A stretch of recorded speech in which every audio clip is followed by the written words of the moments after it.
এই সময়ে খুব আলোচনা হচ্ছে যে রাজনীতিতে সফট পাওয়ার কিভাবে ফাংশন করে। যারা সাংস্কৃতিক অঙ্গনে কাজ করেছে তারা আসলে যখন ফ্যাসিজম কায়েম হয়েছে বা শেখ হাসিনার প্রতি তো আওয়ামী লীগের যে অপশাসন ছিল তখন তাদেরকে কিভাবে সহযোগিতা করেছে সেই বিষয়গুলো নিয়ে অনেক আলোচনা হচ্ছে এবং জুলাইকে নিয়ে ন্যাক্কারজনক মন্তব্যকে কেন্দ্র করে আমরা বেশ কিছু পাল্টা মন্তব্য আমরা শুনছি।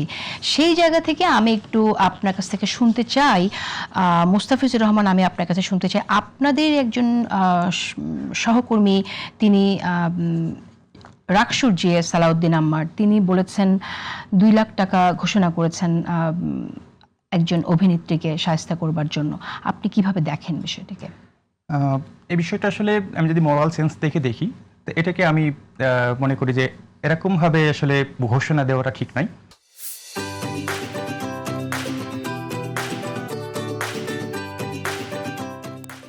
তবে যারা ফ্যাসিবাদের সময়ে পদলেহন করেছে ফ্যাসিস্টের, এবং এখনও যারা বিভিন্নভাবে ফ্যাসিবাদকে নর্মালাইজ করতে চাচ্ছে, তাদের পক্ষে কথা বলছে, এখানে আমাদের একটা জিনিস বুঝতে হবে যে আওয়ামী লীগ এখন নিষিদ্ধ, আইনগতভাবে নিষিদ্ধ। সুতরাং তার পক্ষে কিন্তু প্রচার প্রচারণা করানো আইনত দণ্ডনীয় অপরাধ।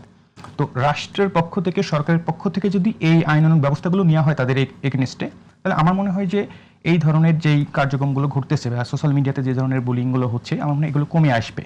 তবে এটা অনেকটা বলতে হবে যে ক্ষোভের বই প্রকাশ, যেহেতু আমরা দেখছি যে 5 আগস্টে আমাদের চোখের সামনে আমাদের ভাই বোনেরা শহীদ হলো, এখনো হাজার হাজার পঙ্গুত্ব বরণ করে আছে, আহত হয়ে আছে, অনেকে চলতে পারতেছে না, টাকার অভাবে চিকিৎসা নিতে পারতেছে না। তো আমাদের চোখের সামনে যখন এই ঘটনাগুলো ঘটতেছে, আর আমরা দেখছি যারা আওয়ামী লীগের সময়ে বিভিন্নভাবে তাদেরকে প্রমোট করছে, এখনো তাদেরকে নর্মালাইজ করতে যাচ্ছে, যারা অপরাধী তারা আমাদের চোখের সামনে সমাজের সোসাইটিতে ঘুরে বেড়াচ্ছে।